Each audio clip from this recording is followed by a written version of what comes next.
What is going on, everybody? Welcome back to another exciting episode of the Unlockables podcast, the story of video games, the people who play them, and the memories made along the way. My name is Eric, your host as always, and I really appreciate you tuning in with us this week, wherever, whenever in time and space you might be located. It's always great for you to stop in and spend just a little bit of time with us each and every week. If it's your first week, that's great. If it's your however many weeks this show's been on the air, also great. Appreciate you tuning in, the same no matter what. But enough about that, enough about the boring stuff, because I have a very exciting guest on the show today. He might be the only man capable of single-handedly evolving an Eevee into a Flareon with his last name alone. It is my good friend, Rick Firestone from Pixel Project Radio. Rick, how you doing today, man? What's up, Eric? I'm doing really well. How are you? I'm doing great. Thank you so much for coming on the show, man. I know a little short notice. I apologize, but I appreciate you coming on. I normally try to be a little bit better about planning these things, but appreciate you coming on all the same. No, dude, it's totally fine. The pleasure is all mine. And I have to say, I'm super excited to be here because we'll probably get into just how we first interacted, I'm sure. But you were one of the first people when we started on Instagram that was, really supportive of our show. Wow. And that was just a super auspicious and really kind introduction to the community. So I know I've never forgotten that. So I wanted to say thank you, man. I really appreciate it. I'm so happy and thankful to be here talking to you. That's my pleasure. And really, I was just paying it forward from the man who started it all for me, our good friend Keith of Main Quest. He was the first one when I first put up episodes of Side Questing podcast, and I've said this probably on every episode. He reached out and he was like, "Hey, I listened to your show and really enjoyed it." And I was like, "There's no way that can be possible because I hate my show." So he kind of dragged me in, and through him I kind of met everybody that's kind of been synonymous with our little friend group we got going on. So obviously, as soon as I had this idea for Unlockables, I made a short list of people I wanted to have on right away, and I was like, yeah, I got to get Rick, and unfortunately Ben can't be here with us tonight, but I'm going to get him on the next go around for sure. But it's the pleasure's all mine, and I appreciate you taking some time out just to kind of sit down and talk with me. But before we get started, as I think most of the shows in our friend group do, I just kind of wanted to ask you, what have you been playing game-wise lately? Yeah, so game-wise,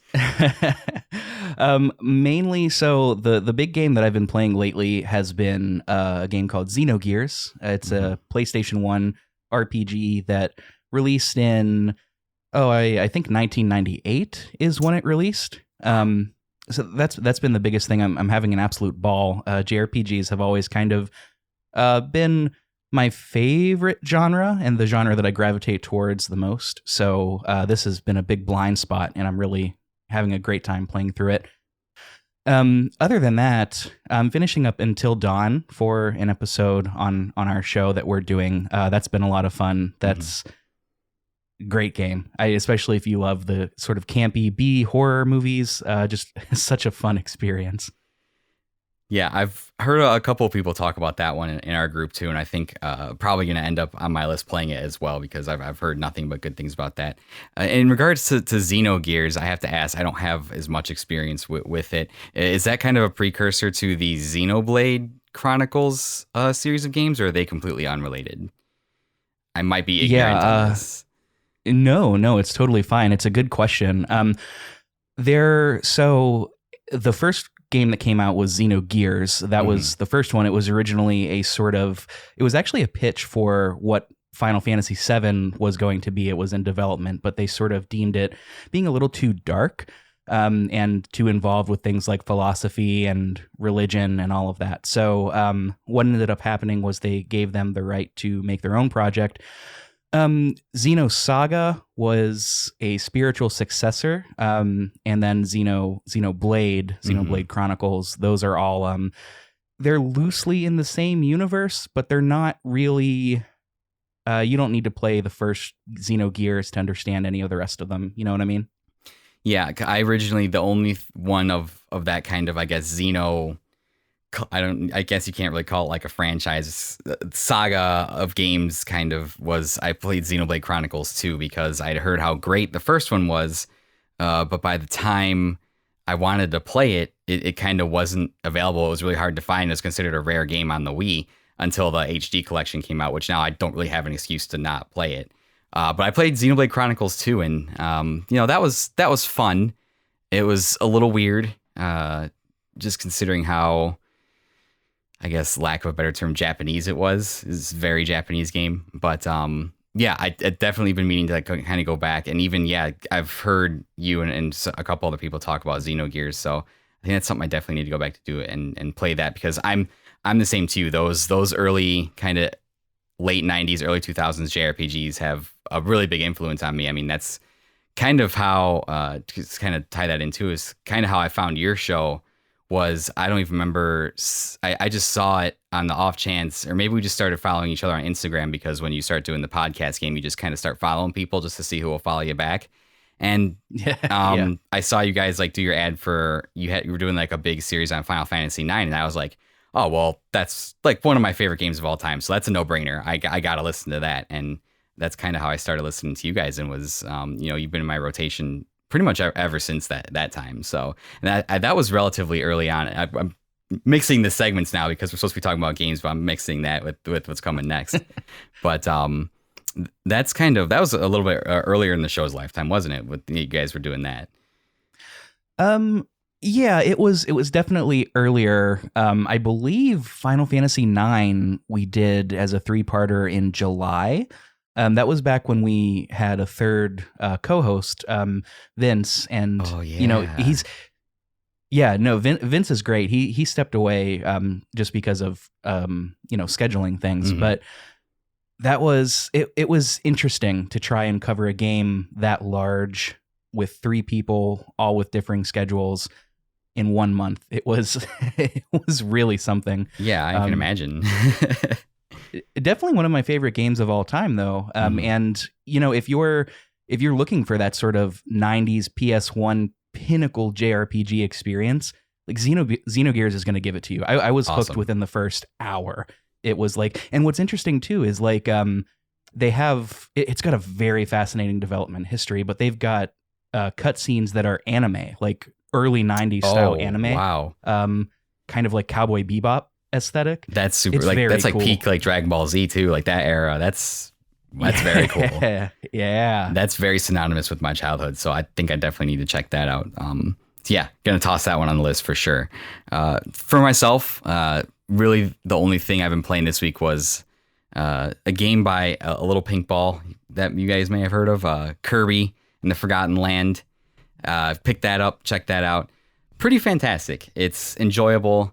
I wouldn't say it's anything to like the scales of, the Elden Rings that have just recently come out, but it's been an enjoyable experience. It's a nice, relaxing, charming, like Nintendo Kirby adventure. And, sometimes after you play some of these gigantic games, that's kind of what you need in life. So that's been awesome. I would highly recommend picking that up if anyone's listening. It's just kind of on the fence about it. I would highly recommend picking it up. I've always had kind of a softer spot for Kirby in my life.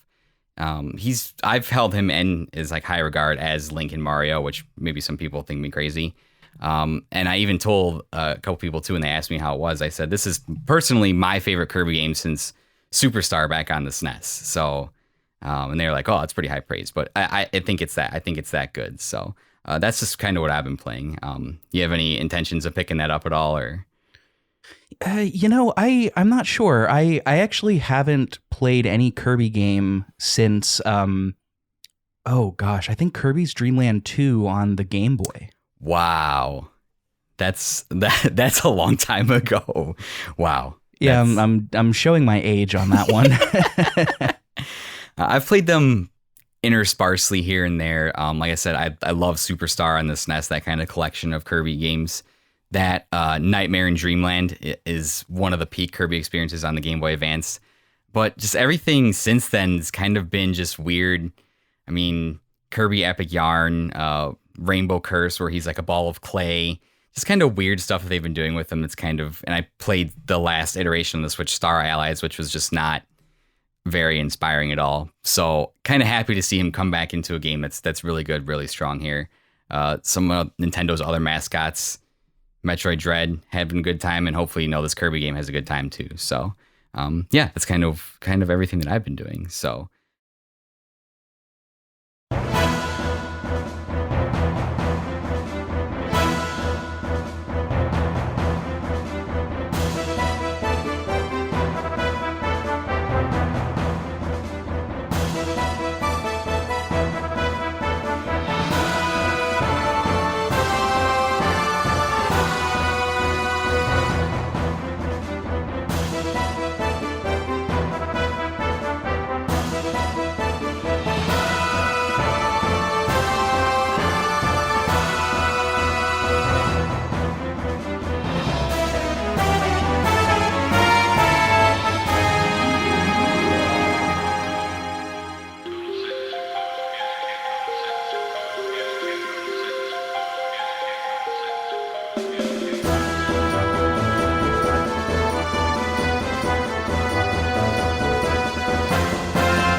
guess we'll just dive into it now since we already started touching on it. So, Rick, you host the show Pixel Project Radio is your podcast. So I just kind of wanted to ask you, what are the origins of that show? How did you guys come up with that idea?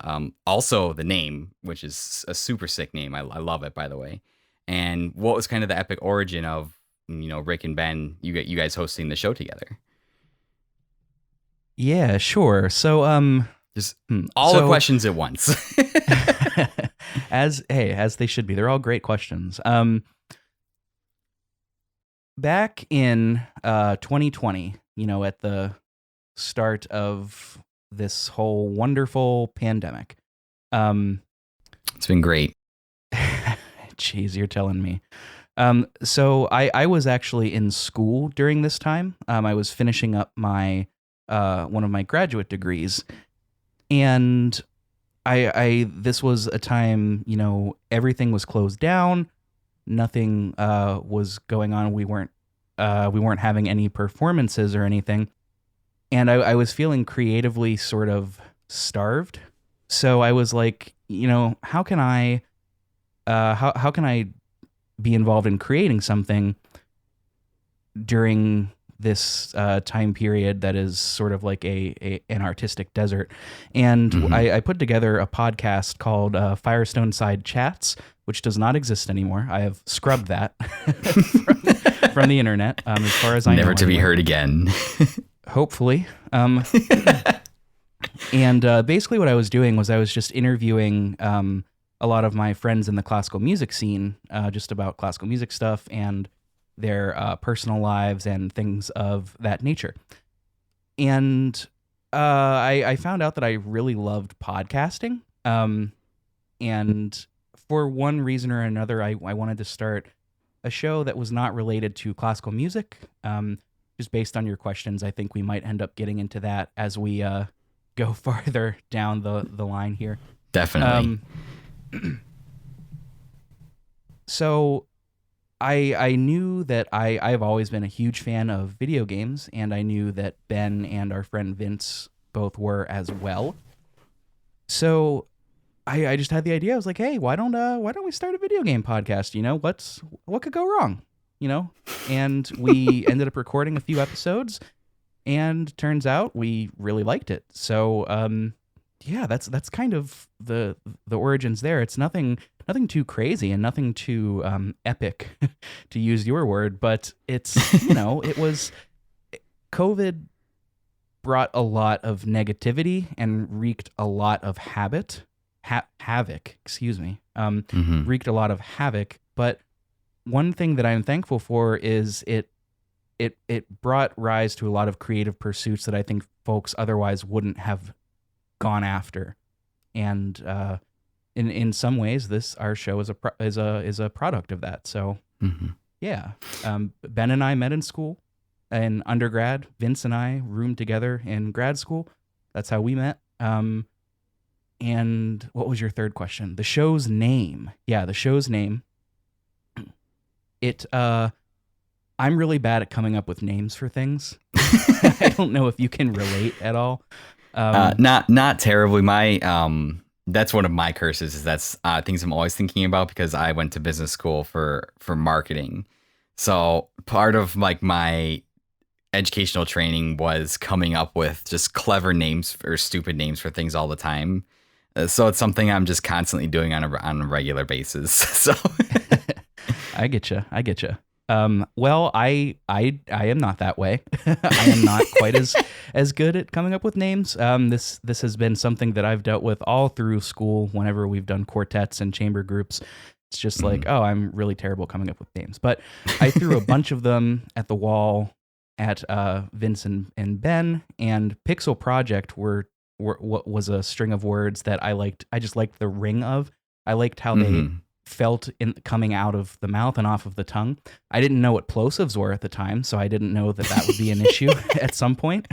Exactly. And then, one of the last chamber groups that I was in was a reed quintet, just a quintet of wind instruments.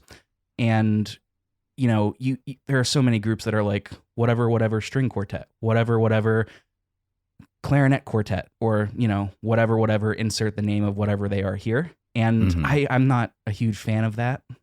It's fine, but it's just, needs more pizzazz. So I was like, we can't just call ourselves Pixel Project Podcast. And so I was like, well, Ben's dad worked in radio. And this is kind of a callback to Ben's dad, as well as, the podcast evolving out of broadcast radio. I was like, what about Pixel Project Radio? It sounds better than PPP, PPR. PPP is a loan. We don't want people to get confused. True. Yeah, I actually think I pitched that one. And then I think maybe Welcome Weary Podcaster was another one. And I was like, hey, which one do you guys like more? And they were like, we don't really like either. I was like, okay, Pixel Project like, thanks, Radio guys. it is. Appreciate it. That's awesome. Thanks, man. I am glad to hear that we came up with a name that's, that people like. It's catchy, and for me, I love alliteration. So the two P's at the start, that's great. It's very pleasing. Yeah, except for the plosives, But that's something you don't really read about or discover until you actually do in the podcast, and it's like, oh, my audio is just peaking terribly now, and there's nothing I can do about it. That's awesome. So his dad was in radio. Was that like a local kind of radio thing in town, or? Yeah, it was in Pittsburgh. So that was, I'm not sure the station or anything, but it was a local radio station in Pittsburgh. That's cool. Back in the day when that was much more relevant than it is today. But it seems to me too, and just, talking to you and talking to a couple other people as well, out of all of the terrible things that happened during the pandemic, it did seem that it led a lot of people to pursue some of these different creative outlets like podcasting, and podcasting definitely easier. This is the easiest podcasting's ever for anybody to get into that's ever been. If anybody's listening, thinking about doing it, and you're just kind of intimidated by it, I'm stupid. I think I'm not that smart, and I can do it. So if I can do it, you can definitely do it. There's a host of great tools, people out there willing to teach you and show you. So highly recommend it. And yeah, that's one thing that too I'm thankful for, is that it seems like we kind of all got into it at the same time. We were just kind of looking for something to do during the pandemic when there just wasn't really anything else to do. And, we ended up kind of finding and creating this community of people that talk about video games on the internet. And now we're just all kind of friends and hang out in Discord servers and stuff. So I think that's definitely, out of a dark moment in time came something good. So is that when you started your podcasts during the pandemic? Yes. So I kind of have a similar arc as you. I had an original show that I had a few years ago that hasn't been entirely scrubbed. Apparently it's still up on Spotify, but I've tried to get them to take it down, and it just doesn't go away for whatever reason. So, and then I originally started that with Tom and one other person, and then Tom and I started SideQuesting Podcast. As just kind of we knew we wanted to come back to it. It just so happened that like the pandemic had been started, and it just kind of coincided with that, because Tom and I met when we were both trying to become, the Twitch streamer stars and make the money that way, because that was the dream, is to sit at home and play video games and not have to work. Yes. And so Tom and I met through that, and Tom still streams a lot, and we're kind of just on a break with the side questing stuff, but we just liked talking about video games. So we were just like, yeah, let's just do a podcast, because I've done a couple, and then this project kind of spun off of that as something, a creative endeavor that I wanted to pursue on my own. So yeah, similar kind of arc to the way you guys did. Although Tom and I have never officially met in person though. So he lives out east, and I'm kind of stuck here in the Midwest. So maybe one day when things are better. Where at in the Midwest are you? If you don't mind sharing on air. I moved back. I was doing school in Kansas City, and I moved back to Pennsylvania from there. Okay. Yeah, I'm in Northwest Indiana. And I'm pretty confident that people won't try and find me and kill me, hopefully. But I'm on Northwest Indiana. I'm like right by the border of Illinois, Indiana. I grew up in Illinois, and when my wife and I got our house, we got out of that state because it's kind of a dumpster fire, and moved into Indiana. It's better economically stable for like starting a family and stuff. So yeah, I've been in like the south side of Chicago, Northwest Indiana, like suburbs like that's been my whole life. And I I went and to school at U of I in Chicago downtown. So Oh, um, okay. yeah, so that's kind of about me where I've been a little bit. So got my first two questions. So I was kind of like perusing your backlog of your episodes, and you guys talk about a lot of different things in a lot of your episodes. You talk about different genres, like wider topics like music and video games. You talk about specific video games. Um, how do you decide on like a episode to episode basis, like what you want to talk about? Do you lean towards more about talking about specific games? Do you lean towards more talking about like wider genres? Do you kind of have like a direction you're moving forward with that, or? Yeah, great question. So, one of the things that I think a lot of us that are currently podcasting can relate to is that we're not paid, obviously, and with it, that's sort of a double-edged sword because on one hand, anybody that's creating art of any kind should be paid if they can help it. So I feel that strongly, but that's not always feasible. So, but the other side of that is since we're not getting paid, we can decide whatever we want to do, right? Like we don't we don't have the obligations of people that are giving their hard-earned money and time to our show. So That we is just nice, talk yeah. about whatever we want, and it's Mhm. that's why recently we've had like we start the show each episode with like a really mini review and a number out of 10 rating. And the numbers are super arbitrary. It's just kind of a way for us to gauge like how we felt about it in our own personal tastes and such. But lately it's just been a string of games that we've really enjoyed. And I was talking with Ben, I was like, since we're picking these games, we're not going to pick real stinkers. It's not, we're not going to intentionally play games that we think we're not going to like. That's no fun. Yeah, exactly. So we really kind of just approach it that way. It's what do we want to talk about and what works with our schedules. So if Ben's got a particularly busy month coming up, then I know not to throw a particularly challenging game that he's never played, and vice versa. So it's very pragmatic. It's very practical.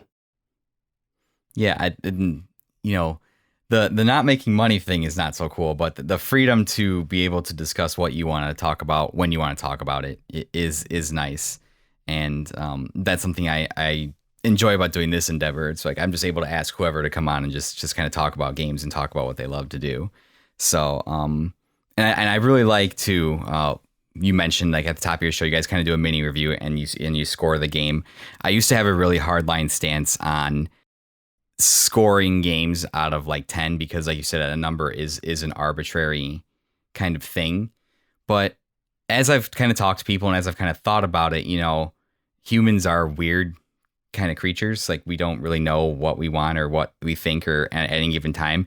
So scoring with a number is like not perfect, but it does help to kind of, numbers are like a quantitative thing. You can have a frame of reference and they're easy to compare to. So I've kind of softened my stance a little bit on that and said like it helps describe a game to like another person. So And I'm kind of with you too. Like if we're talking about like our favorite albums or our favorite, pieces of literature or plays or whatever, saying, oh, it's a real 8 out of 10, that doesn't mean anything. So I'm 100% with you. It's the way that we were thinking of it is like, I am not, for example, I'm not a big first person shooter guy.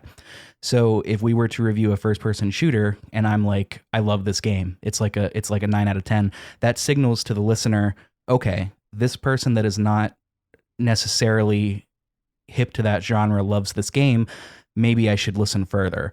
Or subsequently, he doesn't like this JRPG, but he's really into that genre, so maybe listen with a grain of salt, that kind of thing. It's I always think the best reviews are subjective. And I know a lot of people online, angry gamers, TM, do not agree with that. But, if a reviewer is not saying their truth and saying what they believe according to their taste, that's not a review that I want to listen to. It's just not.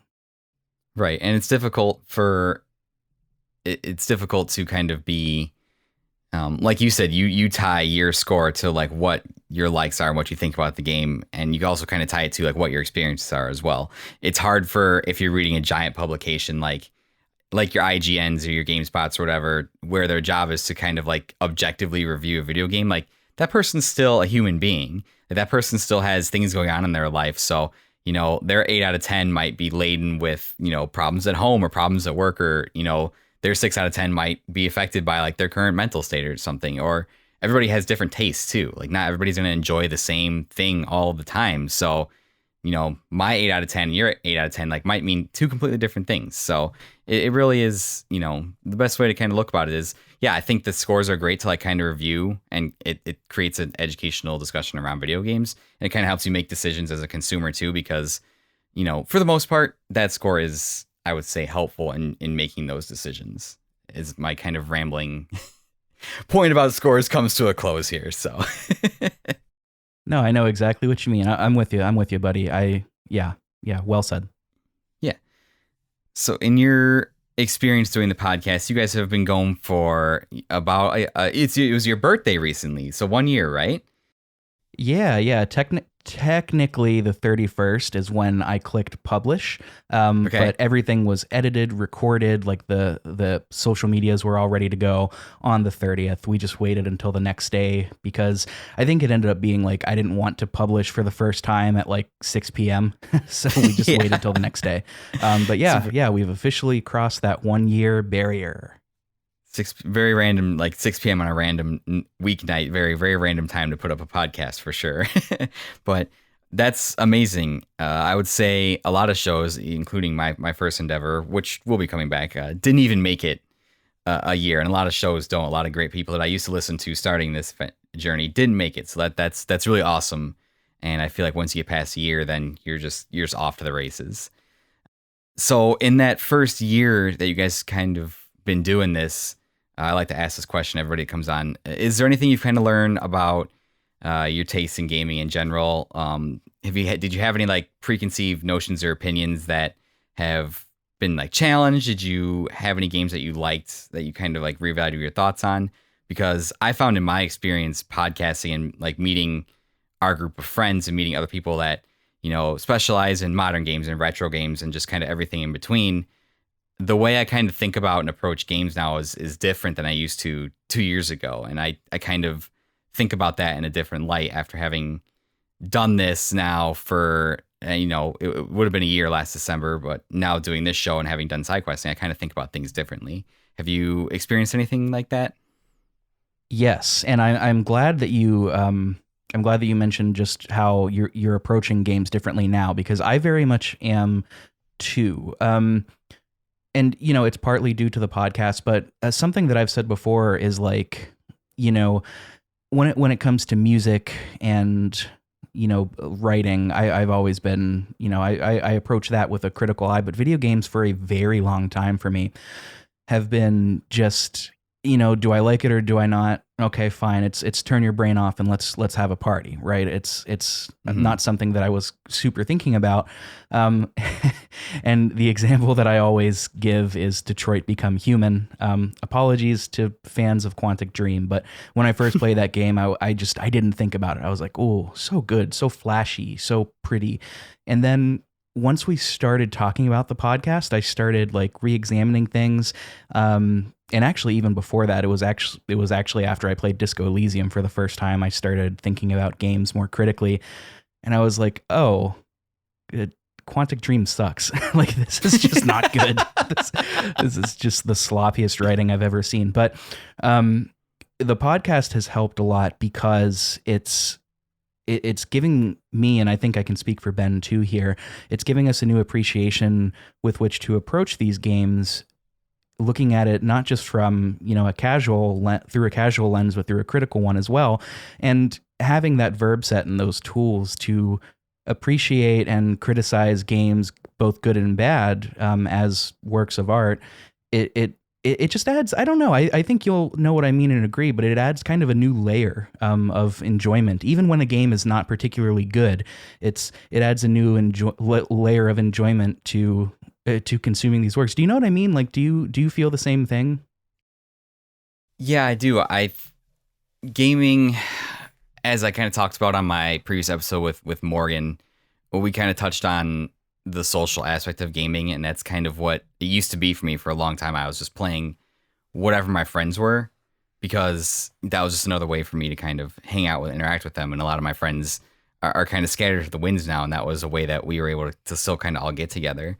And yeah, I would just mostly drift and gravitate towards the biggest, flashiest thing that was coming out because that's kind of what I thought gaming was. But after starting this show and, having the time to talk with Tom and all the games that he played, and then, like listening to you guys and everybody else, that was kind of the catalyst that started this adventure that I'm on with Unlockables was, very much the art aspect of video games because, alongside like traditional art like music and painting and all that stuff and more modern mediums like television and movies, I video games are very much in that conversation for me as works of art.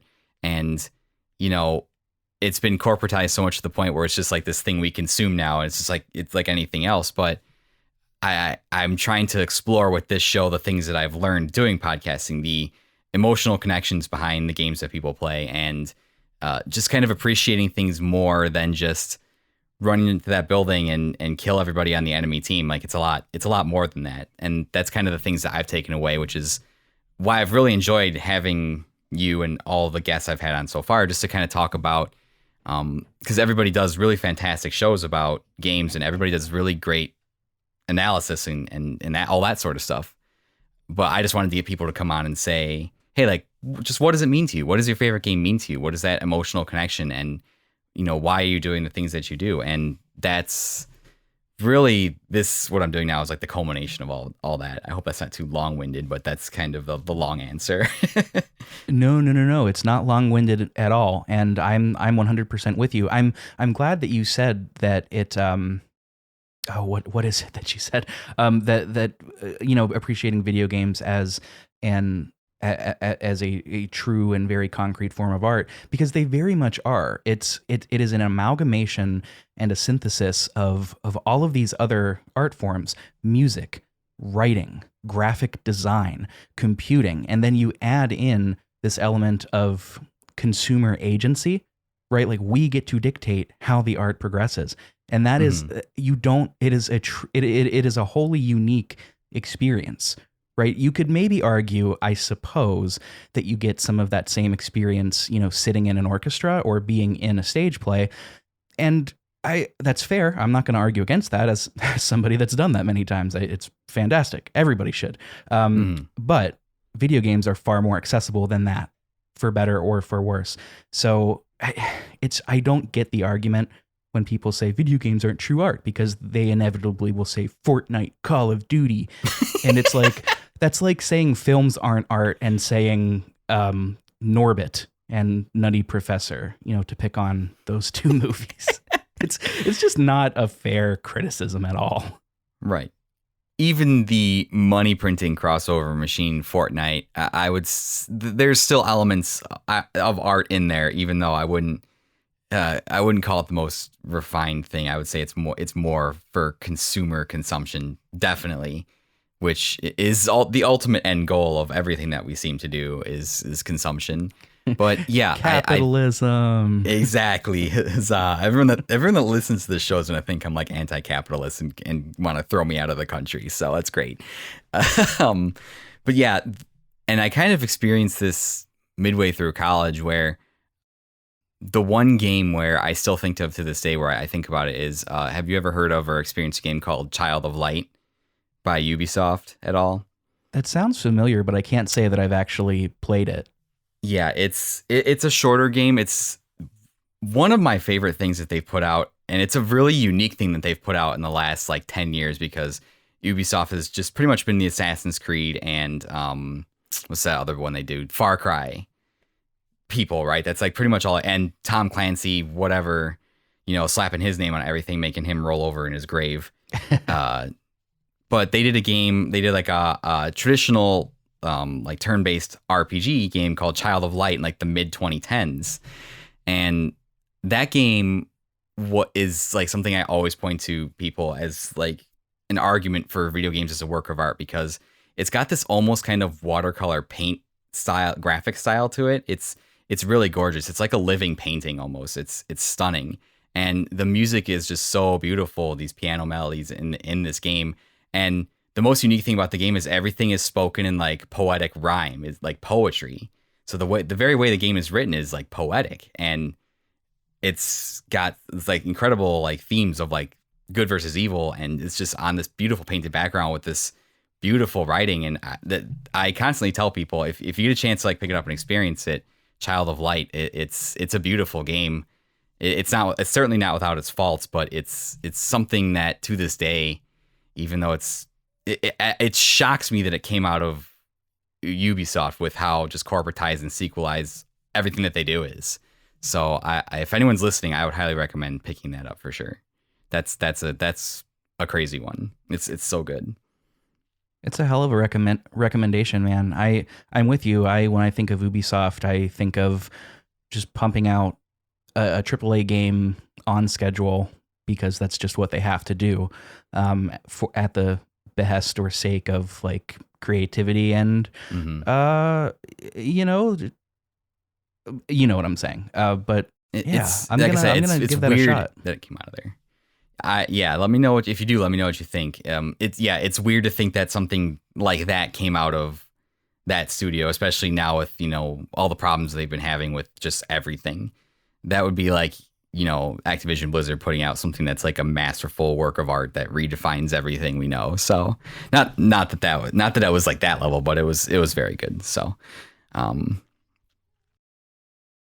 So when you have people come and listen to the show and they kind of come and talk to you, what is something that you want them to take away from listening to an episode of your show? Yeah, I think so. One thing's no, that's okay. I love it. I live there. I live there. One thing, Yes.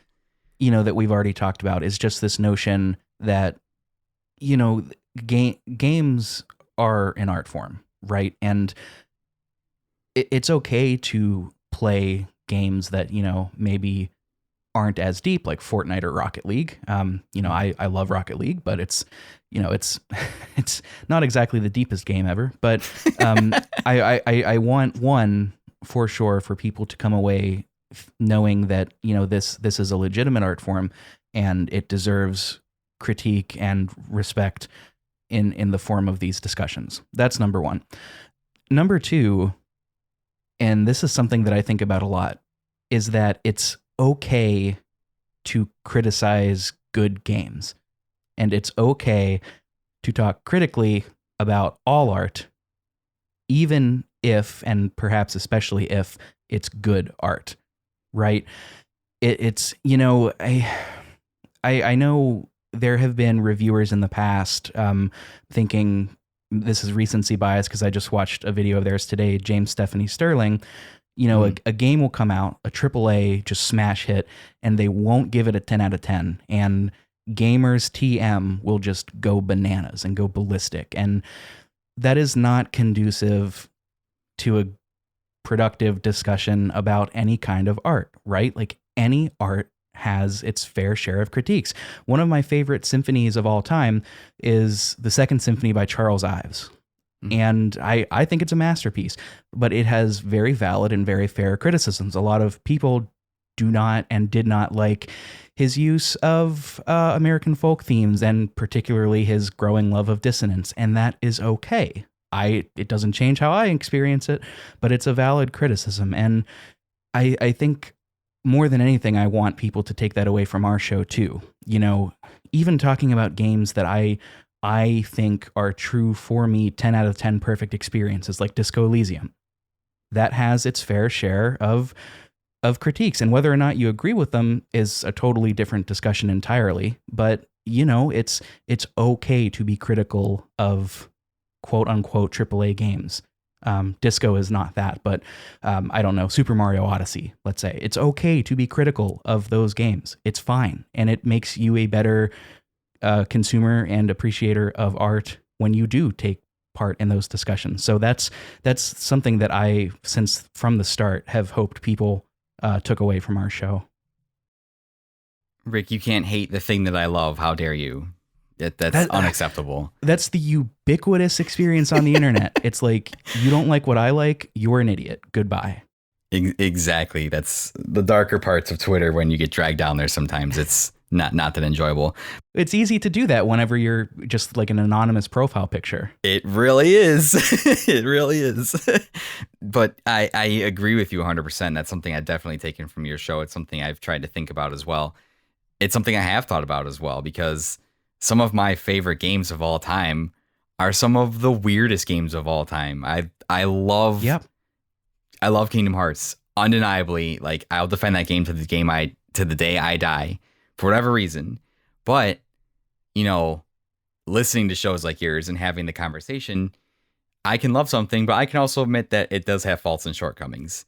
The writing and the voice acting in those games are super cringy. It's sometimes difficult to listen to, and you know, the voice acting is not what I would call stellar by any means. I still love that game very much. I love Final Fantasy IX very much, but I do admit that there are things about that game that could be done better. That doesn't mean that you don't like them. That doesn't mean that you can't enjoy something and also find fault in it. And I think that's the biggest problem when having these conversations, especially like you said with the capital G gamers, TM, the G Fuel generation. Not to knock on G Fuel. I'm sorry, G Fuel. I'll still sponsor you if you want to just send me some. It's fine. It is, yeah, the lack of not being able to have these critical conversations around things, because going back to our conversation about scores, I would argue, you know, to give anything a 10 out of 10 does not mean that thing is perfect by any means. Everything has flaws, I believe. Breath of the Wild, I love Breath of the Wild. It's a fantastic game. The weapon durability thing sucks. That really, I mean, that I can see where people come from. That doesn't mean that I enjoy that game any less. I'm sure even Elden Ring, for all of its incredible accolades that it's inevitably going to win this year, has its flaws and has its issues. So that's something that we definitely need more of, I think. We need to find a way to have civil discourse and civil constructive conversations about things that we love, because when we do, it can enhance everyone's understanding and make everybody better, I think. Oh, That's 100%. about it. 100%. Although I will say, I do think Disco Elysium to me is a perfect game.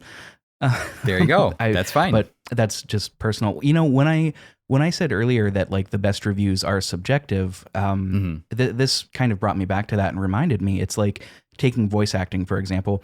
If we were going to have voice acting, you know, on one end, Final Fantasy X, which, you know, had a host of problems that contributed to it being what it ended up being, not knocking not knocking the actors necessarily, but if that's at one end and like, I don't know, Danganronpa V3 is at the other end, in terms of like great voice acting, it's easy to tell like, okay, one is just different quality, but there are so many shades of gray in between that we can have meaningful critical discussions on. I don't know, something that jumps into my mind are like the Fallout series or the Witcher series, where it's like, you know, some people might take to those voice acting, some people might take to those games voice actings a little bit differently, and that's where that meaningful criticism comes from. It's from taste, you know. It's anybody can tell when a game is just not working or is buggy or something isn't thought through. That's not fun to talk about or meaningful, because we all know it. It's the meaningful criticism comes in those shades of gray, when it's like, oh, Eric just made a point that I would have never thought of. I think I do agree with that, actually. Thank you, Eric. And then it's like, that's meaningful, right? No, you can't ever change your opinion. You have to hold strong and not listen to anything outside of your echo chamber. That's what the internet would have you believe. I see you're taking the same stance that my hometown takes on science. Oh man, I'm not going to touch that one at all for sure. Yeah. Yeah, that's a good one. I did research on it. It's like, no, you just Googled your opinion to get validation. Like, go away, please. Move along. So, that's awesome. So, what do you have 1 year into the show? Do you have any kind of more plans for it in the future? I mean, I left a question from Morgan on there. I apologize. I just copied it over and then started changing some of the questions to kind of save me time. But man, bad podcast host over here. So yeah, what do you have any more plans for the show in the future to kind of maybe do a couple different things? You kind of just kind of plan to stick with the current format of the show? Yeah, so that's a good question. We've really liked doing the audience interaction. So like we've done 2 polls up to this point. A horror game poll that Ben organized back in October, and a summer JRPG poll that I organized a couple months ago, and that sort of determined what games that we were going to have on our schedule. We both agreed that we that's cool. really like that. We like picking what we want to talk about, but this is just an added way to get new perspectives, new games that we otherwise may not have chosen. Excuse me, and the like. So we're for sure going to do more of that. Otherwise, hey, we've settled in, I think, to a format that we both really like. The way that it's been set up is our bringing guests onto the show has been somewhat inconsistent, just because we plan our schedule like we're planned out through December at this point in terms of what we're talking about. So it's like it makes it a little bit difficult to bring people on, because when we bring people on, our philosophy of inviting guests on is we want to highlight the guest and make them shine, right? And it's tough to do that if we're saying, hey, we're talking about Bubsy 3D, Fester's Quest, and Gex. Like, what do you want to talk about? And it's like no human Stellar games has played those other than like me and Keith, probably. I believe Fester's Quest is coming up on his show soon, so that should be fun. His repertoire of games never fails to catch my attention. But that's one thing that we'd like to do more, is have more guests on. We've been working around it. I mean, that certainly. So it's just a matter of scheduling. But and you, the question that you left in for Morgan is streaming. I don't stream. I stream like once every few months, because once every few months I'll get the itch and I'll be like, streaming sounds fun, and then I'll do it, and it's like, this isn't for me. I would rather stream in like Discord, where it's, just far more casual. But yeah, so no streaming from Pixel Project Radio unless Ben decides to pick up that hobby. But yeah, I think that's about where we're sitting. And it's interesting. I'm glad you asked it, because you pivoted your format pretty not heavily, but you pivoted enough to be of note, going from side questing to unlockables. Like, did you have an impetus behind that, or like what was the desire to switch up the format in the way that you did? You may have talked about this on an earlier episode, and I apologize if you did. That's I'm not fine. quite caught up with every single episode just yet. That's fine. I kind of like, that was kind of the purpose of episode 0, but even in episode 0, I kind of didn't really, like, I kind of laid out my train of thought, but I didn't really commit to anything, and having people on has kind of made me focus more on certain aspects of things I wanted to do. But at the time when Tom and I decided to put side questing on hiatus, it was just a really, really crazy kind of period of our life. My wedding was like 2 months away. Tom was dealing with a lot of work stuff related to COVID. So, and he was getting ready to move. So just tons of life stuff that got in the way. And the last couple episodes of side questing, I was kind of just going at it by myself just to try and get stuff out.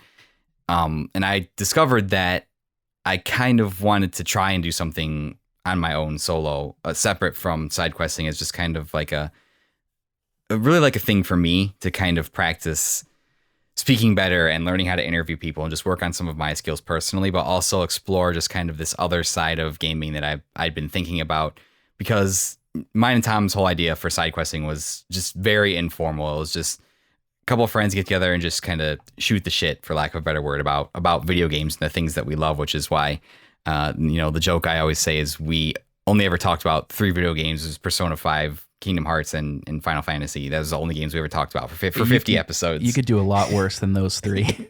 You could. but yeah, and I just kind of wanted to experiment trying to do something on my own because it's a totally different dynamic when you have a host. And Tom is one of the best hosts because compared to me, he's just such a font of knowledge, and his knowledge of video games is absolutely incredible and allowed me to do what I think I do best, is to help like drive conversation. But I just kind of wanted to explore something on my own to see, because I had always, listened to a show again, like Keith's show. And he does his whole thing solo. So I just wanted to see like what that aspect of it was. And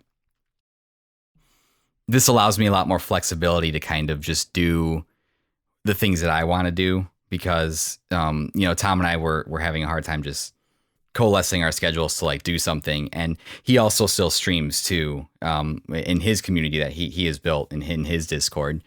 And he's a fantastic streamer. He's made for entertaining on a live camera. Absolutely.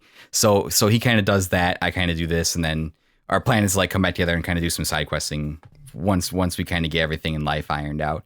But yeah, it was more of just an experience of I wanted to kind of attempt to do that solo thing on my own and be more comfortable about reaching out to people and just bringing people that I've never met face to face on and just talking to them about something I love. So that was really the whole catalyst behind that, and to kind of just pursue my own creative endeavors. So, and I've got to say, I'm still a big fan of side questing.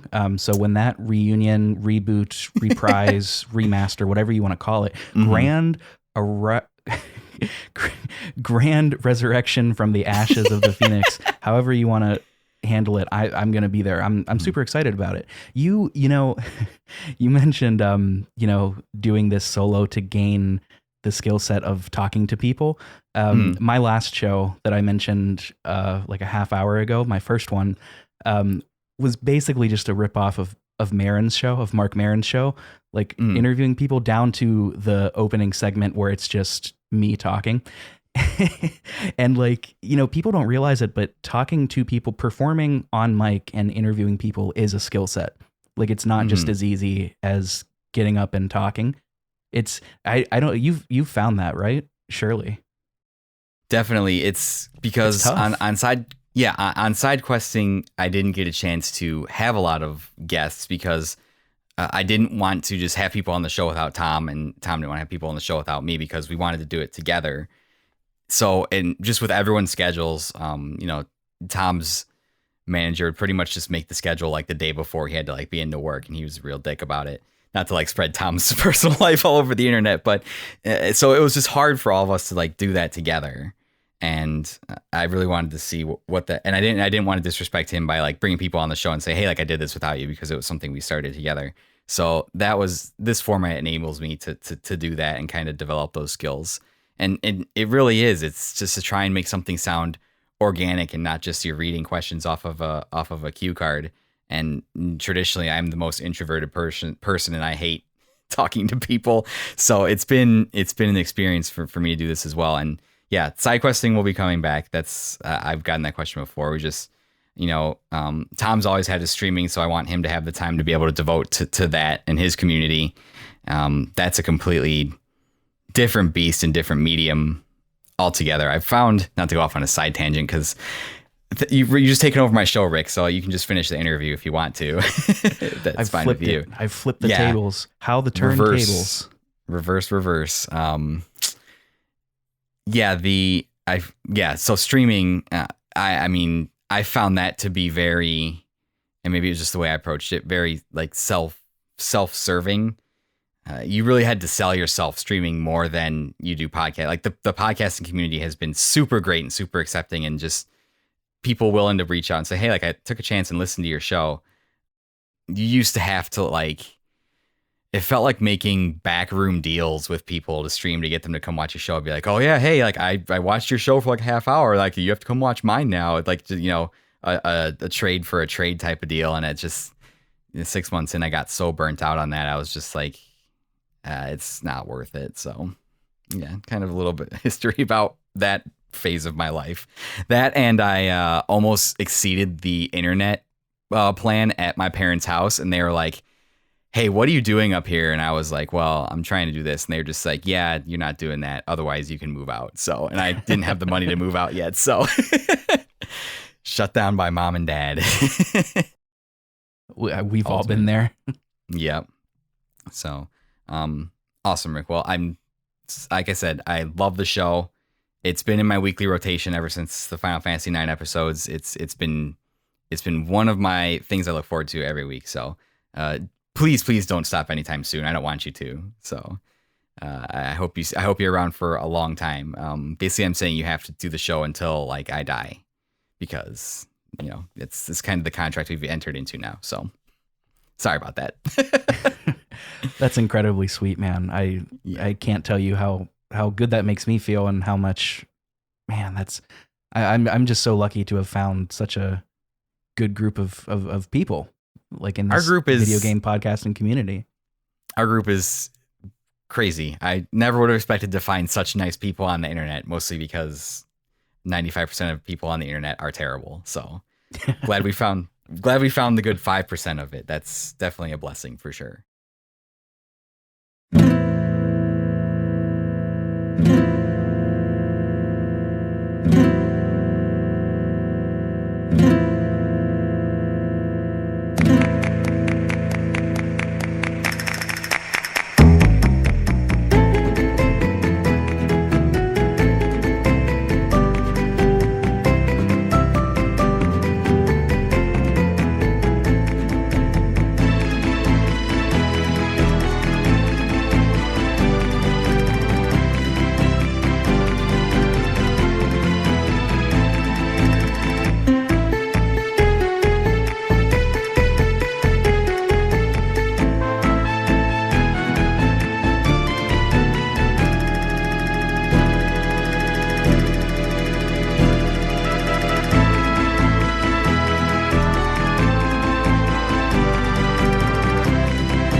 Pivot away from the show to talking just a little bit about you, Rick. So I hope you're comfortable talking about yourself.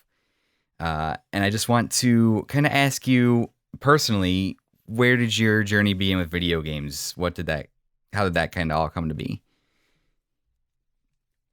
Sure. So the first console that I ever had, I was born it was a dark and stormy Wednesday evening.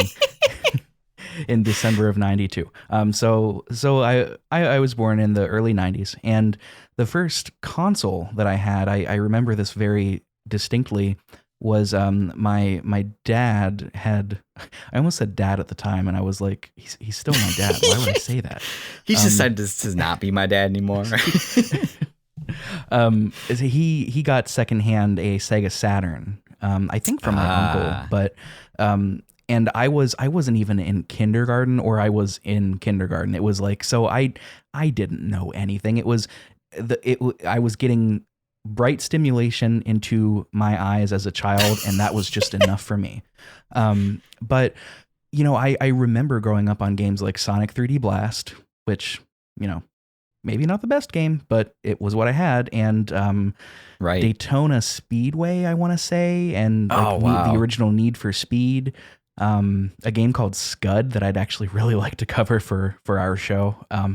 Just a classic kind of like on rails comic book shooter. But yeah. So that was the first one, and I had that for a very long time before I got my first quote unquote modern console, PS1. And my family was not going to just buy me like the PlayStation and the Nintendo and whatever. So me and my childhood best friend, he had an N64, I had a PS1, so we kind of helped each other out. We would let each other borrow our systems. We would constantly hang out and play video games together. So that was sort of my childhood as far as games go. And then of course Pokemon on Game Boy. That was just everybody. It is hard to overstate just how cool that was, that literally everybody in school was playing Pokemon on a time before the internet. So it was like this this whole in group that, you know, we'll never get again because the internet has connected all of us. And I'm not saying that as a negative, right? Like I'm not a Luddite. I'm not like taking a stand with Ted Kaczynski about the modern technology, at least not right now. But, you know, it was a very special thing. So largely PS1 and Game Boy. That's where it all started. Yeah, I've talked to a couple people. It seems like everybody. I think I'm 1 year earlier than you. I was in 91 when I was born. But yeah, around that time, that's something to this day that I still have not. And I just think it was a combination of everything at the time, Pokemon coming out, and just, you know, the prosperity of the mid late 90s. And yeah, that was the thing. It was even my tiny brain back then could comprehend like what a firestorm that was. And I don't think we'll ever, because you said that the connectivity of the internet ruins everything, for better or worse. It's great. It allows us to do this, and it allows us to do a lot of good things, but it's also a megaphone for the worst of our species, unfortunately. Yeah, that was what I meant about that comment. Just to further clarify, is like it was really cool having a contemporary game like Pokemon that everybody was playing and everybody was figuring out at the same time together, and we didn't have like Discord where we could just message somebody and say like, "Hey, is there really a Mew behind that truck?" And they'd be like, "LOL, nope." We didn't have that. We just had to figure it out, and like, you know, at most we would have to call somebody on a landline to talk about it. Mm-hmm. You know, so that's all I meant. It was just, I love being connected. I love technology. It's it's literally what I do for a living at the moment. It's great, but it's just this very special feeling that we'll never have again because we're now all connected. You know, just super cool. Just super cool. So, you know, it really was. It was on the playground being like, "Oh, how did you find that?" Or are you able to get to the truck or this and that? Yeah, and that's nowadays when a game comes out, you have it literally a full playthrough of on YouTube within 5 minutes of the game being out, which is insane. Like, you know, people are speedrunning Elden Ring in 18 minutes a month after that game came out, and it's just there's just no mystery in it anymore. So, but speedrunners are built different. I feel bad at video games when I watch speedruns. It's ridiculous. So that's awesome. And obviously that's kind of carried through your whole life, gaming, correct? Or has that kind of been a constant in your life? More or less? Did you kind of fall off at one time, come back to it? Sort of, yeah. I mean, it's a great question, because, I mean, you know, when you're talking to somebody that does a hobby as often as we do, you're probably like, oh, you know, that's just ever since they've discovered it, it's been their thing. But no, there have been multiple times in my life where I've just fallen off of video games and stopped playing. In particular, during I always get the generations mixed up, but like the PS3, Xbox 360, like that era, I largely just didn't play unless I was with a group of friends. That was, oh gosh, I want to say that was like right as I was ending high school and getting ready for undergrad. So I was like, you know, I wasn't pretentious throughout undergrad, but like the first half of the first year and my whole senior year of high school, I was just a pretentious little jerk. And I was like, I only do music because that's the only thing that me. And so like, I didn't really play. And I think, honestly, Skyrim came out and that's when I got back into it. And then I just got busy to the point where I just didn't have time. And then Rocket League came out in grad school and I was like, oh, I kind of fell back into it. And then getting a gaming laptop, like towards the end of grad school part 2, that's kind of, you know, where I fell back in and started appreciating things at a different level. So it's been very on and off, with the exception of Pokemon, I guess. I am not so much anymore, but I was for a while one of those people that just, Pokemon put out the same thing, but with, you know, new Pokemon, buy it, you know, buy it, play it, got to. Yeah, I feel that. It's been more so of a constant in my life, but I definitely feel you on that. I had a point I was going to make, but I totally forgot what it was now. Oh, I was going to say, I think looking back then, we were probably all pretentious little jerks in high school to some degree. I know that one of the saving graces of Facebook has been its memories feature because it allows me to see what I posted in days past and then just scrub it and delete it forever. And I read some of the stuff that I used to say and I was just like, man, if I could go back in time, I would probably slap me. Like this kid was annoying. So Oh, dude, same, man. I was one of those kids in high school that would post multiple times a day. And I'm just going back through and it's like, oh my God, dude, it's like, what shut are up. you doing? Nobody For real. cares. Like, oh, that's very Uh, impressive that you used a thesaurus just to post this one, status just to use a fancy word. You're so smart. Right, exactly. I was really big into sports back in that and stuff, and now, especially since it's the time of March Madness, I was like, "Hey, on this day in 2013, why did you do 18 Facebook statuses about the March Madness games? Like nobody cares. Stop. That nobody cares. Please stop." So yeah, I feel you on that. Is there to you? I know it's not. This is an easy question, so I normally don't limit it to one. But is there a game or a couple games that we touched on a little bit, but is there a couple of games that you would consider your favorite games of all time that have connected with you emotionally that mean something special to you? Yeah, of course. Well, the one that I kind of already threw off was Disco Elysium. It's one of those, I forget where I said this last. It might have been on the list off show, but it's one of those games for me that's like, I know I might not ever have that experience again, just playing through a game that resonated with me so deeply and personally, and that I felt was so perfect. Like everything about that game is what I look for in a video game. So it was a very, very moving experience. And for better or for worse, a lot of the themes that it explores hit home in a very real way. So it was like, it's difficult to sort of describe. There were several times where I would just get through a heavy scene and just turn off the game, and it's like I really just need time to process what just happened because it's just that kind of experience. That's definitely one for me. Another one that I always mention is Final Fantasy IX, just because I played through that game so many times over the years.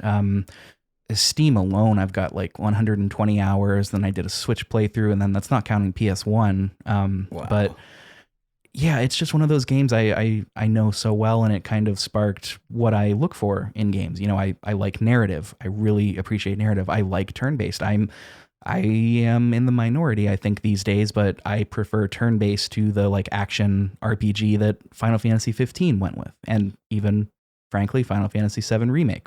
And it just shaped a lot of, and obviously the music is just, oh my God, it's just it's so top tier. You don't have to tell me. Oh man, it's so good.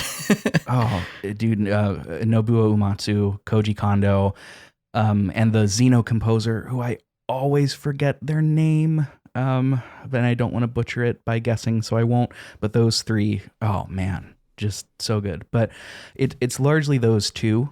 Disco is my favorite game of all time. I wouldn't call Final Fantasy IX my favorite JRPG. I think that would go to Persona 3, which is just a phenomenal game. Although Xenogears might, give it a run for its money. Final Fantasy IX is certainly my favorite Final Fantasy.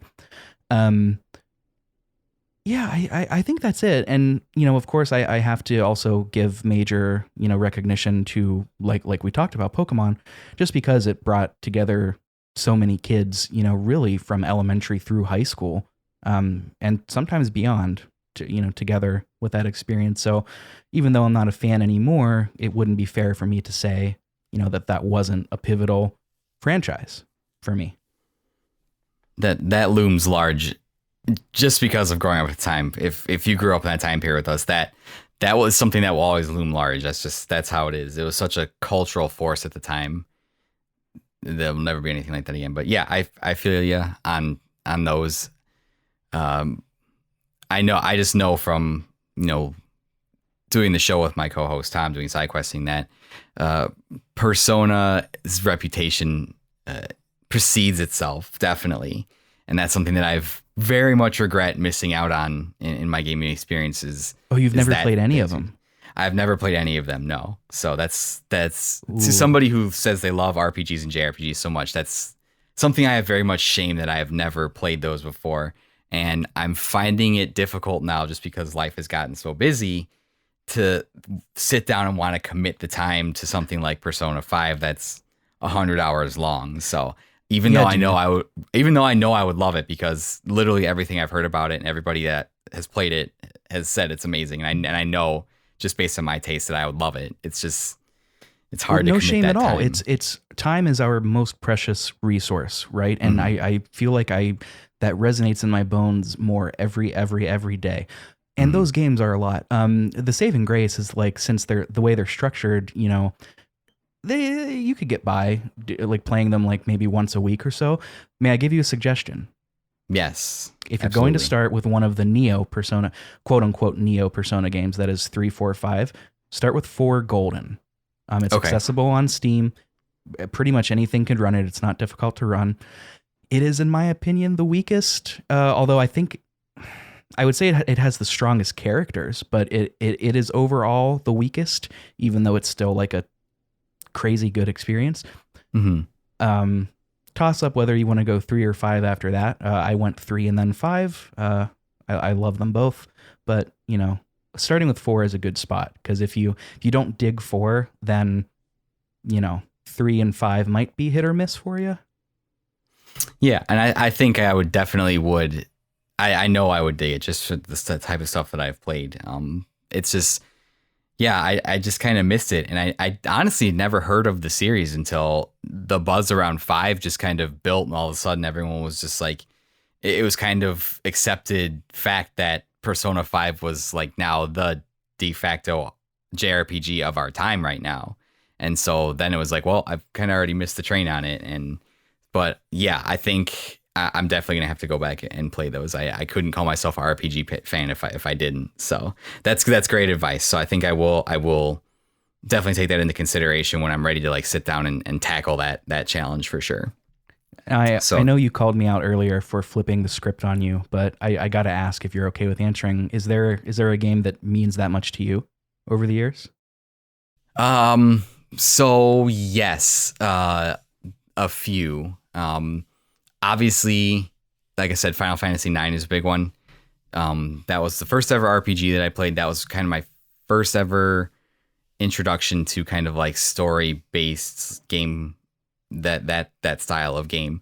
That's a big one to me just because of the themes that it tackles. You know, if you're not paying attention, at first, 9 is at the tail end of that PS1 era, and it kind of gets dismissed sometimes, but it really does have a lot of touching themes about it's the most human story, in my opinion, about life and death, and just those kind of themes loom very large in that game. And it's so human in its story, and it's so um, just it's regular ragtag group of characters. It's not, ex-soldiers or mercenaries or just these larger than life people. It's just they're regular normal people in that story that kind of just get caught up in a bigger, just bigger narrative. And every single Final Fantasy after that, it's just not really like that. It has larger than life characters. It has, princes or super soldiers or just that kind of narrative. It's so human in its story that I just love it so much. And then obviously the other being Kingdom Hearts. That series I devoted 18 years of my life to by the time 3 came out. And again, that game has so much meaning to me because it's a game that doesn't really deserve to exist. It's such a weird idea. It's Final Fantasy and Disney. It's the biggest kind of entity in Japan and the biggest entity in the West that coming together to put out something that's just so bizarre, that's not necessarily well written, not necessarily well voice acted, but the game is so well put together, and just it's just the game has so much heart, for bad pun, right? Kingdom Hearts got a lot of heart. That's terrible pun. So that game to me has always been a game I've went back to in hard times, and it's just very much like a comforting blanket to me. Just because all those characters represent some kind of some kind of emotion, whether it's just joy or ever-present optimism in Sora, or the redemption in Riku's story, or just things like that. It's just a lot of great lessons from that game. So those are the two big ones for me for sure. So to You answer your will be question. happy to know that we are covering Kingdom Hearts here in May and June. We're doing like a 2-month two-parter. I'm excited to revisit it. I haven't played it since I was oh golly, not in any serious way since high school. So Mm-hmm. And I saw your schedule that you put out. I'm very excited to listen to those. So, that was something I used to obsess over obsessively in the lead up to 3. It was the most obsessive I've ever been about a thing ever. Just kind of that community is very, very obsessive over trying to figure out what's next. It's looking for clues, looking for little hints, you can spend hours going down the Kingdom Hearts fan theory YouTube hole. It's very dangerous because it's insane. So yeah, just be careful if you go down that journey for sure. So, but yeah, I'm excited to listen to you guys talk about it because I love anybody that does an episode in Kingdom Hearts. I'll be there day one, instantly download, listen to that for sure. So, and shameless plug, if you ever do any other games in the series, give me a call. I'd love to come on and talk for sure. we'd be happy to have you. I don't think Ben has played any of them, and neither have I. So Okay, awesome, that's great. So getting a couple of my last questions here, I just kind of wanted to talk to you about.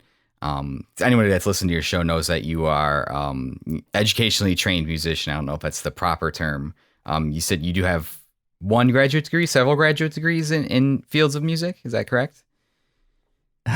oh boy. I Putting did you on the spot? I'm sorry. No, it's just more like how much. I'm looking at the question, and the follow up says, I want to know what that is like, and I'm thinking, oh God, like how much time do you have? To answer your question, I do have my undergraduate in music education and my master's and my doctorate in saxophone performance. Wow. Technically, Dr. Firestone. I do not whip that out outside of music related, happenings because there's just no reason to. But I did earn it, so it's there. And Dr. Firestone sounds badass, if you ask me. I gotta say, supervillain, baby. It's like the best. There you go. It's a supervillain name. Absolutely. I was talking. I was teaching a young student, like a elementary or middle school student, and I mentioned that, and I was like, "Doesn't that sound like a superhero name?" And they were like, "Yeah, or maybe a mayor." And I was like, "Did you just downgrade me to a mayor?" But yes, it would look good on a political sign, I guess. I don't know. I would be the worst mayor. But You yes, could be an evil mayor. I do have those. I have also made the decision to not pursue that as my full-time career these days. I don't know how much you want to get into that, but I'm open to talking about it if you'd like. You can tell me as much or little as you want. So that's why I bring people on the show. So sure. Well, the TLDR, if you will, there were a couple of, it's not COVID related, believe it or not. I did finish up school during COVID. Like I was virtual my entire last semester, like doing literally, Eric, my final defense, like my doctoral defense, I was in a suit, a shirt, a tie, and boxers because it was virtual. Yeah. But it's actually not related to that. There were a couple of reasons that sort of, made me make the decision. The two of them are personal in a way, but like more so it would just take a lot of explaining. But the biggest That's one, fine. more than like that constituted more than 50% of my, desire to make this decision is just the field of academia right now is, can we swear on this show? Yeah, absolutely. It's explicit, so go ahead. It's fucking broken, dude. It's so fucking broken. And I had this thought, growing up in high school, our teachers and like college professors would say, we don't do this for the money. You'll make a living, but you're not going to be rich. And we were all like, yeah, like that makes sense. But I don't think what anybody had the foresight to realize is just how much that would grow exponentially. I don't think I'm using exponentially right, but it would just be so intensely magnified by the time we were in the field. Mhm. And at this point, Eric, I'm not going to lie to you. I have so many friends that I know personally that are either, you know, either in my situation and had just graduated or had been working that just left the field for these exact reasons. And I just had this moment where I was like, it's, do I want to just be mentally and emotionally drained constantly? Maybe, get 2 adjunct positions, adjunct being part time for higher education with no benefits and no job security, and also bust my ass practicing, performing, teaching on the side, marketing, all this stuff to maybe scrape 30K a year and then hope to get your foot in the door, as they tell you, for a big position, a big position at like 50K. I had this moment and I was like, that's absurd. And, like I said, I'm boiling this down, like, not in a reductive way, but like I'm boiling it down to just the basics because I don't want to take up too much of your time. But them's the fact. Like it's a broken field. It's going to implode if things do not change. It is going to collapse in onto itself. It just needs such a restructuring. Like the whole field, not just music, like academia in general, just needs torn down. The pay that they give the teachers, like the job security, the amount of work that professors are asked to do, often by higher ups that are just not teachers or not even in the field. And don't even get me started on student loans. I think we should cancel them all. But just the whole thing, I really think just needs to be fundamentally restructured. And I worry that that's not going to happen. However, not to end on an upward note, not on a negative note. And this came from talking to a lot of people because at the time I was like having an identity crisis and I was like depressed. I was like, what does my life even mean at this point? Which is not healthy to attach your self-image and self-worth to one particular pursuit. Very unhealthy. And somebody was like, she was a doctor of music. She left her adjunct teaching gig to do coding, software development. And she was like, I'm never going to be less of an expert at music. And, getting my clarinet chops, she's a clarinet player, getting my clarinet chops up to where they were at their peak would only ever take 2 months of diligent practicing. It's not a skill set that we lose. And that's kind of where I'm sitting too. Like I will always be an expert. I know how to listen. I know what I'm, looking for. I will always remember how to play. And sometimes I do, as you saw on Instagram, I did a little ditty of the Traverse Town theme. Beautiful, by the way. It was beautiful. Thank you very much. The acoustics in that room did half of the work, did all the heavy lifting. But yeah, it was one of those things where, it mentally, emotionally, financially, I just could not see it happening. And there were a few other factors, not going to get into them, but that's the long and short of it. And it did lead to my favorite joke that oftentimes makes people uncomfortable whenever they hear about it because they don't know what to say, is I love telling them, yeah, you know what job 3 degrees in music gets you? Amateur video game podcaster. More often than not, people just don't know what to say. So I'm glad that you're laughing. I don't have the level of education that you do, but I relate to a lot of the things that me personally, not to get into like too much crazy political stuff here, but it's baffling to me that we expect so much of the people that we entrust to prepare the next generation with knowledge and give them so little. Like that's baffling to me, like truly. And it's like that for a lot of, positions across, and the pandemic has only amplified that. It's for that a lot of positions across the board that we consider quote unquote essential, but we also want to commit the least amount of resources to. It's baffling to me. It really is. And I don't understand it. I remember reading a statistic one time that like in all 50 states, the top federal employee in each state is a college football coach.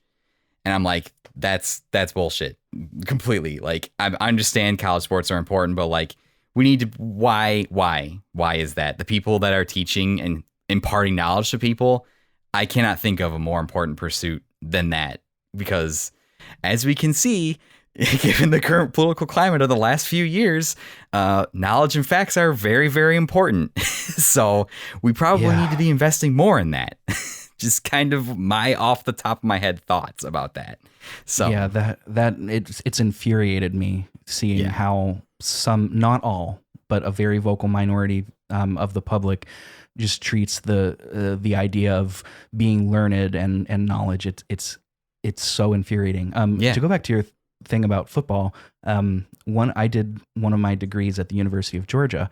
I loved it there very much. And it's one of the bigger football schools in the SEC. And don't get me wrong, the music department had money. They did. But it would shock you if you would learn like, oh, we just didn't have an organ, like an entire musical instrument, like an entire field of study. We didn't really have one. And then go look at our football field, our like multi-million-dollar football field. It is bananas. And I came from a small town, so like that was brand new to me. I was like, holy moly, like this is crazy. My high school didn't even have football where I went, but we experienced something similar. So UIC, where I went to, didn't have a football program either. My last year there, we ended up getting classes shut down for a few weeks my last year because the teachers went on strike because they wanted a raise and they hadn't gotten a raise in a few years. And it came to light that the University of Illinois, at least the Chicago portion of it, was just sitting on $2 billion in the bank that they just weren't doing anything with. They weren't doing anything with it. They were just hanging on to it. And it's like, you can't give your professors and, you know, all these people doing all this work a raise. You haven't given them a raise in 2 years. Like, that's outrageous. And then the professor's starting to threaten withhold grades and not let us graduate. And I'm like, hey, whoa, like, don't look. I just want to get out of here. It's my last year. Like, come on, like, just let's settle this peacefully. But, it's stupid. It's dumb that the way that is. It's absolutely outrageous, and it does need to be fixed. It's a big problem. Not to be it too far away from games, but it's baffling to me. It just, things you think should be common sense aren't common sense. It's stupid. So things that to pivot back to something that you said, like, we're not trying to get overtly political here, but like things that you think shouldn't be politicized are. Yeah. It's a shame. 100%. So, so going in, since you have such a high level of education and degree, I personally played saxophone for 9 years throughout middle school and high school. Kind of fell off in college just because I just fell away from it, and it's one of the things I definitely regret. But do you have any? I'll just let you gush here a little bit. Non-gaming and gaming. Do you have any music that you really like? I know you mentioned one of your favorite pieces earlier. Do you have anything like that, or anything that you would recommend that is you just think is really great? Oh, I would. I'll save the gaming for last, just so we can kind of come full circle. And I've thought about this a lot. So awesome. I wanted to, I wanted to, give one, like, I've got 3 albums that I'm just ready to talk about super quickly. One saxophone, one classical music, but not saxophone, and one just, quote unquote popular music. So here we go. The saxophone related one, the saxophone related one is sort of just, I guess it's not an album. It's a group called the Prism Quartet, PRISM, and it's certainly the premier saxophone quartet in the United States, but they're also international artists. And I studied with one of them, the alto player. He was my last teacher. Just incredible. If you ever want to, and the cool thing is they do tons of interdisciplinary media. So like they collaborate with jazz musicians, jazz saxophonists, like Coltrane's son. They did something with him. Jazz pianists. They just did like a whole musical theater play type thing that was super cool. They're just always doing wild stuff. So shout out to them. The now we got two albums. The non-saxophone music album, one of my favorite albums of all time, is Glenn Gould, pianist, playing the Goldberg variations. And now he's got two different recordings of this, one in the mid 50s and one in the early 80s, I want to say. And they're both phenomenal, but it's first of all, that's one of my favorite pieces of all time. But the later one is probably my favorite album of all time, because it's such, he's playing the same piece, but it's like hearing a different experience. He's approaching it with just the weight of life, and it's very reflective and pensive, almost like he's looking back on I'm gonna get choked up here. He's looking back like on all of his accomplishments as a musician and as a human. And man, it's one of those albums that I cannot listen to unless that's all I'm doing. Like it cannot be background noise, because it just demands attention. It grabs you, and it's just one man and 88 keys on the piano. It's so insane to me. But anyway, and then one album that I think probably more people will have heard of, my favorite band aside from the Beatles, my favorite band, period, the Mountain Goats, led by John Darnielle. My favorite album of theirs, for sure, All Hail West Texas. Just chef's kiss. It's difficult for me to, if you don't know the Mountain Goats, it's largely John Darnielle, but he's added members to the band as he's gone. This particular album is just John Darnielle playing and singing, playing guitar and singing, and it's recorded in it's almost like it's recorded in 480p, like it's a very lo-fi kind of sound, and it's just songs about people. And the thing is that John was like an English major, so he's a very, very good writer. I love the Mountain Goats so much. I just discovered them in 2020, and they've been going since the 90s. So I've been just devouring the backlog. It's been awesome. That's awesome. It's been so cool. I love having a backlog of stuff that I haven't played or heard or read from the 80s up until now. It's like, right. I'm going to be busy forever. It's great. That's awesome. I'm definitely gonna, like I said, I'm nowhere near the level you are, so I'm gonna take all those recommendations. Definitely give all those things a listen, because that sounds. Just hearing how emotional you were talking about, talking about those things, that's fantastic. Do you have anything do you have anything video game related that you really like? That obviously we talked about Uematsu, the master, of course. Anything else that kind of catches you? Yeah. The Final Fantasy IX soundtrack, specifically from Uematsu. That might be my favorite, at least of Final Fantasy that he's done. Yeah. It reportedly it was his too. He said it was his favorite work. So I mean, can't argue with that. Yeah, it's just, I love the way that he uses the character themes, what we call leitmotifs, just the music that describes a character and how it comes back in different forms and iterations whenever they're going, quote unquote, when they're going through it. Vivi in particular, Steiner's theme is another great one. That whole game is just perfect. Persona, like all of Persona, has good music. I particularly like Persona 3. It's kind of like Persona 4 is like pop, and it's good pop, don't get me wrong. Persona 5, people on the internet call it jazz, but that's just because it has syncopation and a piano. It is not jazz at all. Right. It's like pop rock that sometimes has a little bit of jazzy elements, but Persona 3 is like this really cool mix of jazz, funk, and rap. And it's like, it's just so cool. Very kind of the time, like early 2000s, in your face. It's great. And then the last one, Disco Elysium, largely from the catalog of the band British Sea Power, who I learned about from that game. They're great, man. Like they're really, really good. It's like They live in the gray area between like music that demands your attention and music that you just put on in the background to vibe. They're like Mhm. kind of in the middle, where sometimes they work as both.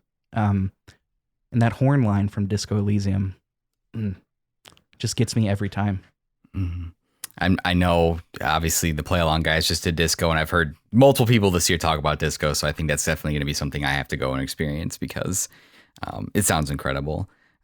For me, yeah, I mean, you touched on it. Uematsu, and like I said, I don't have the same knowledge as you do, but just the way he uses music in Nine and so many kind of different things he does too. I mean, hell, there's like a flamenco song in there, and that's just insane to think about. Like it's Yeah. absolutely nuts to the different styles of music that he uses in that soundtrack. Um, Other than that, the one that's had the biggest impact on my life is for all of the things that Kingdom Hearts has going against it. Kingdom Hearts sound design, I think, is unrivaled. Not just its music, also just its sound effects that are iconic. But the entire breadth of work for the entire franchise over the last 20 years by Yoko Shimomura is unbelievable, absolutely stunning. The way that she intertwines themes into different songs kind of lightly, like you'll just be listening to a piece and then like Sora's theme will show up in there, or just the way that she just lightly intersperses themes from different songs into songs to make something like entirely new. It's stunning. Like songs you won't have heard for like the entire series, and then all of a sudden they come back and you're like, oh yeah, like I remember that. It's unbelievable. Yeah, her music's She's incredible. she's fantastic. It's by far the soundtrack I go back to the most, definitely. Didn't she Um, compose Super Mario RPG as well? I think so, and I think I'm gonna get this wrong. I know. I want to say she worked on some Capcom stuff too in the early days as well. I don't. You can't quote me on that though. But yeah, I think she did work on Mario RPG, and she's worked. She did some work on Final Fantasy 15 as well, and some of the other Final Fantasies. But yeah, she's a force and absolutely stunning. I wanted to share with you one of my personal music stories. If you got one more moment, Oh from when yeah, I've got so from many yeah moments. from when I was just saying that because my wife is texting me that she's hungry, so I'm running on a limited timer once that happens. um, but when I played alto saxophone for 9 years in middle school and high school, and I went to a private Lutheran school that was part of a church synod. And every year the synod had a band fest where they'd take people from all the schools, come together, and you do have like a week of music, and you'd have a concert at the end with all the people from across the country. And I was very fortunate to get to participate in that. My senior year, I was like second chair alto sax, I think, and that was an incredible experience because one of the pieces we got to this is one of my most vivid memories of music ever, and just reminds me of the power of music in general. We played a piece called Epinesian by John Paulson, I believe it was. Are you familiar with that piece at all? You know? Not off the top of my head. Okay.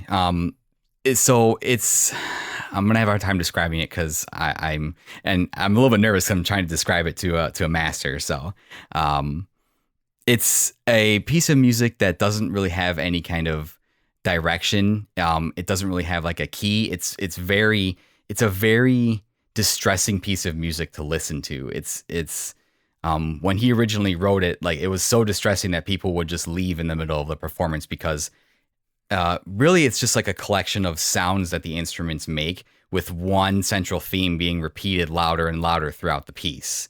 And it's supposed to represent like a growing movement towards change out of like the cacophony of just everyday sound and noise. And it just builds to like this loud conclusion at the end where it's just it's so disconcerting to listen to that it makes you I was uncomfortable playing to it and performing it.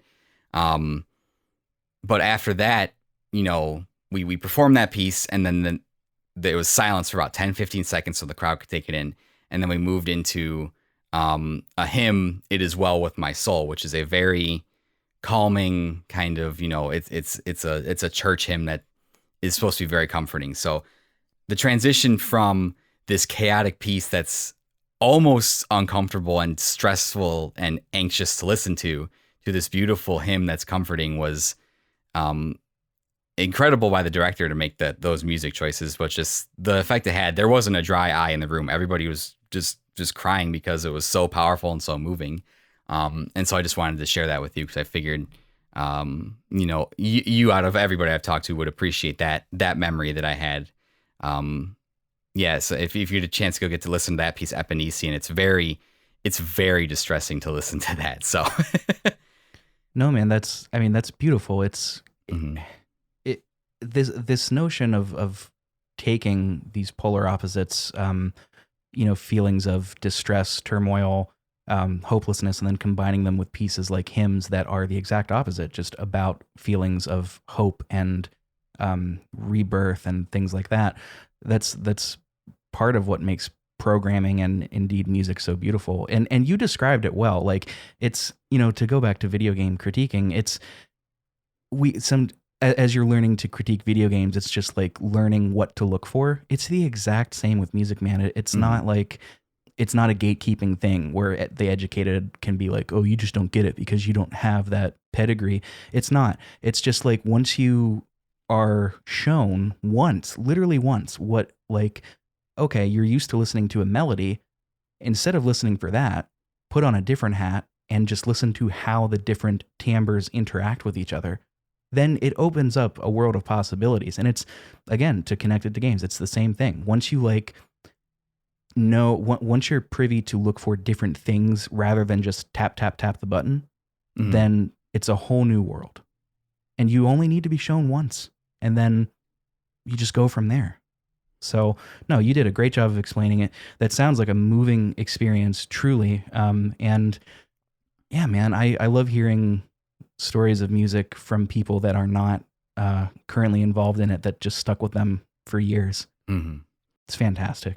It's something I definitely want to go back to if I get a little more free time here, for sure.